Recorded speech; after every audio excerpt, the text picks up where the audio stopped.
I was standing on the shoreline when a federal cutter cut through the calm water and aimed straight for the island the HOA had just finished advertising as their newest luxury amenity. Just hours earlier, they were still collecting rental deposits and calling it exclusive community property.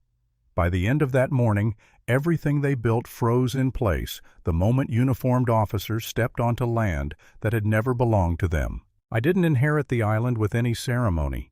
There was no ribbon cutting, no announcement, no applause. It came to me quietly the way some things do when they've been sitting undisturbed for a long time. A narrow strip of land just offshore, wrapped in marsh grass and old trees, separated from the mainland by a shallow channel most people assumed was decorative water. The deed was old, older than the zoning maps the county used, older than the HOA that would eventually try to claim it, older than the luxury neighborhood that grew along the shoreline like it owned the view. For decades, nothing happened there. No dock, no buildings, just birds, tides, and wind moving through tall grass. I visited sometimes, stood on the shore, watched the water come in and out. I never thought I'd have to defend it. I didn't even think most people noticed it. That illusion shattered the day I saw survey stakes driven into the mud near the shoreline. At first I told myself it was probably a mistake. Utility work, maybe. Then came the barges, then the heavy equipment. The kind of machinery you don't bring out unless you're planning something permanent. I found out what that plan was the same way everyone else did through a glossy HOA email sent to residents. High-resolution photos, polished language, private island cabins, sunset views, eco-friendly luxury, premium pricing, short-term rentals managed by the HOA for the exclusive use of the community. I remember rereading that email 3 times, my stomach tightening each time, because I recognized the shoreline in the photos. I recognized the trees. I recognized the angle of the land where the tide curved around the island. They weren't talking about some new development they'd purchased. They were advertising my land. I contacted the HOA that same day. I was calm, polite. I assumed this was all a misunderstanding that would be cleared up in a single conversation. That hope lasted exactly 1 phone call. The HOA president, a woman named Karen Whitmore, spoke with a confidence that bordered on smug. She told me their internal surveys showed the island was unclaimed. She said the community had approved the development. She referred to the island as adjacent common property. When I mentioned the deed, she dismissed it like an interesting footnote. "If you believe you have a claim," she said, "you can take that up with our attorneys." That was the moment I realized this wasn't a mistake. It was an assumption, a dangerous one. They assumed that because they could see the island from their patios, it belonged to them. They assumed proximity meant ownership, and they assumed I wouldn't fight back. When I finally got out there in person, the damage was already underway. Prefabricated cabins were being dropped into place like puzzle pieces. A dock stretched into open water, the kind of water boats actually navigated. Kayaks were stacked neatly on racks. Signs were posted along the shoreline, stamped with the HOA logo, declaring private amenities and restricted access. Seeing my land labeled like that made my chest tighten in a way I didn't know how to describe. It wasn't just theft. It was erasure. I hired attorneys the next day, and that's when everything shifted.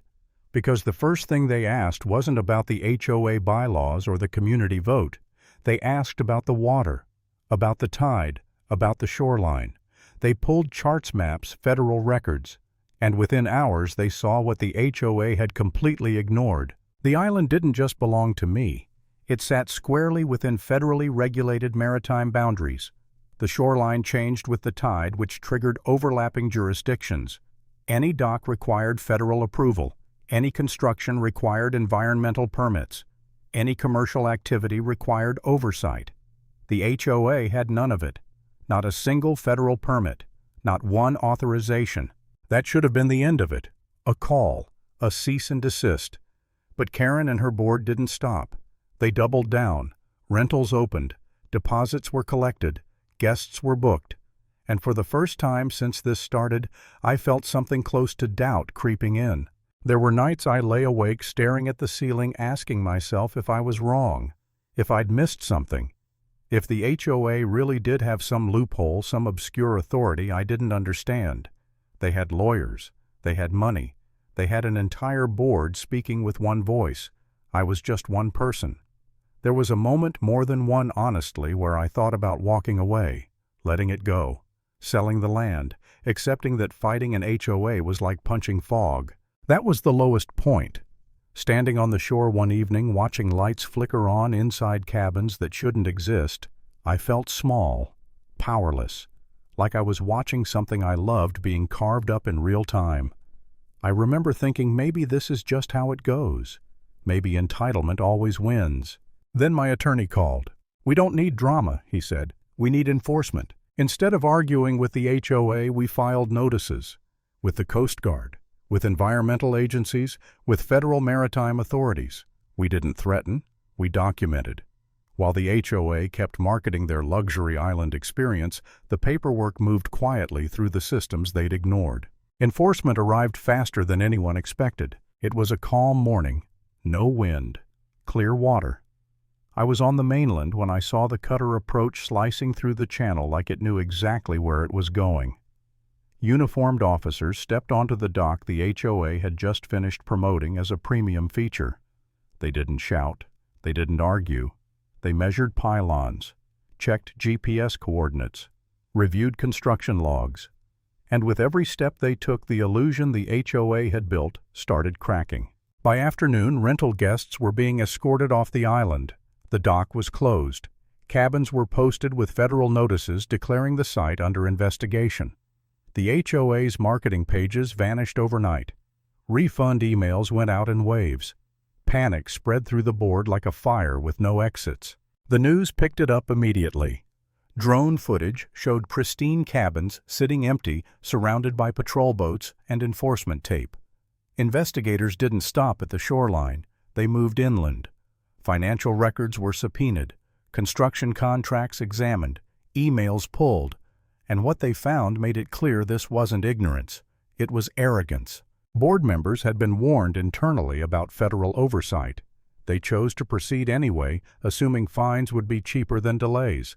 They were catastrophically wrong. Federal maritime law doesn't do slaps on the wrist. It does seizures. The island was temporarily taken into federal custody. The HOA lost access completely.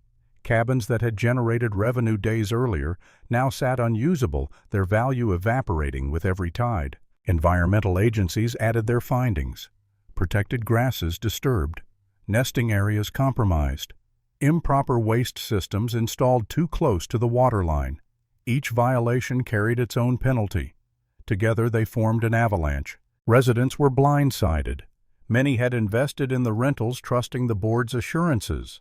Now their fees skyrocketed to cover legal costs and fines. Property values dipped. Listings flooded the market. The neighborhood that sold itself as elite waterfront living became a cautionary tale almost overnight. The HOA board fractured. Resignations came fast. Blame shifted publicly while evidence mounted privately. Federal investigators followed paper trails, not excuses. Criminal charges followed. Fraud, environmental crimes, unauthorized commercial development. Some board members faced personal liability. Others faced something worse. The court eventually ordered the cabins removed at the HOA's expense. The land had to be restored. Fines dwarfed the HOA's annual budget. Several board members were barred from serving on any HOA again. The association itself didn't survive. Between lawsuits, fines, and mass departures, it dissolved within 2 years. The island came back to me scarred, but intact. The cabins were gone. The dock removed. The water flowed freely again. I still visit sometimes, watching boats pass through waters governed by laws far older than any HOA rulebook. The HOA thought they were building an amenity. What they built instead was evidence.